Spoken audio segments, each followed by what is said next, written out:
Good morning. Thank you for watching. Another beautiful Lord's Day. We've come back outside this morning. It's really nice. I hope you can get out and go to church this morning.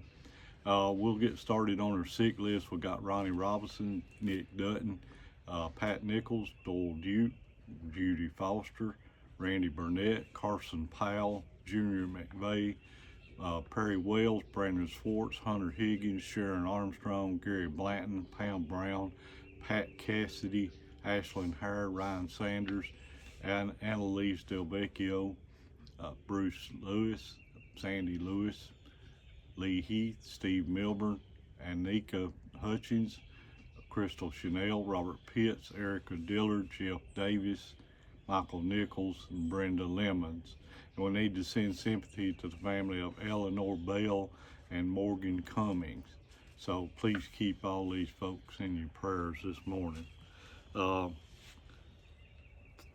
Today's lesson is going to be a little bit about heaven and a whole lot about laying up treasure in heaven. So,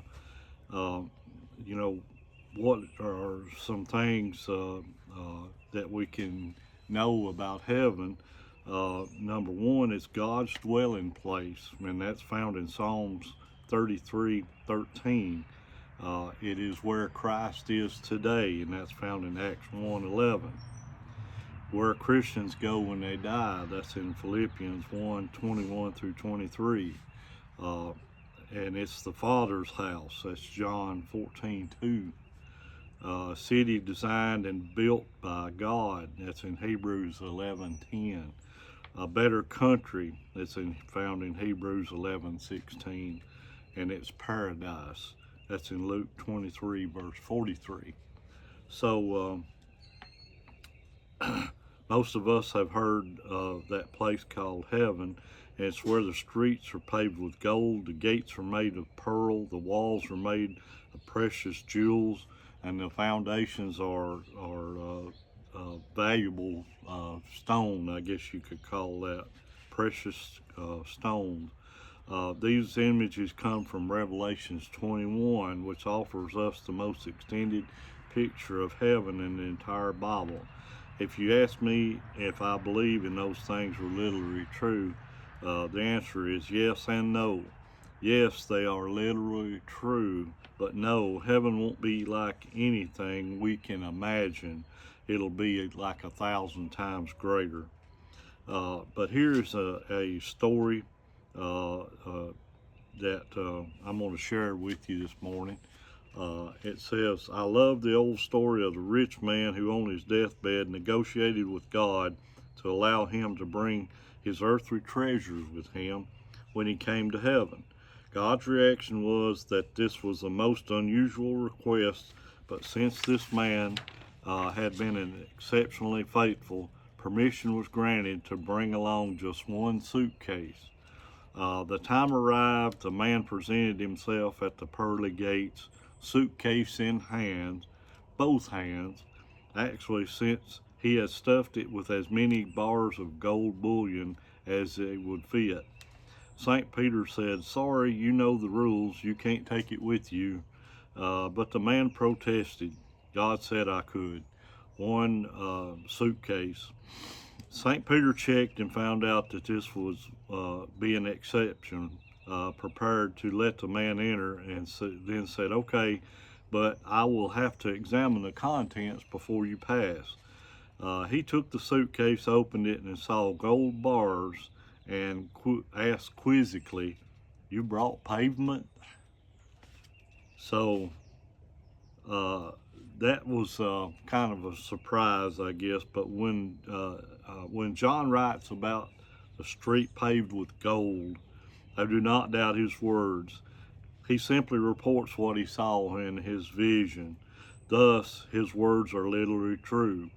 They are also meant to tell us that the things we value so highly in this life will be used to pave the roads in heaven. So, boy, that tells you a lot, don't it? Our most valuable stuff down here is what God paved the roads with. So, heaven is going to be so wonderful. Why would we need anything from this world? Why would we try to take what we think is treasure from this world to the next. So, so let's take a look at this story. First of all, we know that it's not real, but I am sure a lot of folks have been taken it with you on their mind over the years. I'm sure you've heard about the U-Haul behind the hearse. I'm thinking they probably are not putting trailer hitches on the back of hearse these days. We can't take it with us. And Job tells us, you know, if you remember that Job, he lost everything. Everything that he had was taken away, and when Satan was testing him. And Job 1:21, it tells us, and said, naked I came out of my mother's womb, and naked shall I return hither. The Lord gave, and the Lord hath taken away. Blessed be the name of the Lord. So even Job knew that he couldn't take it with us. It's first of all, you know, everything that we have in this world don't belong to us anyway. It belongs to God. God was the one that gave it to us. So this fellow here that negotiated with God, he was probably not thinking that God was going to take care of him in the future. You know, he was worried about that. He was concerned about his possession. I believe that he didn't have faith in God. I believe that he thought God didn't have the resources to satisfy his needs. And Solomon tells us, you know, in all the stuff that Solomon did, you know, he was the wisest man that ever lived. God gave him wisdom, and he built everything. He built buildings and vineyards and forests and everything that he could think of.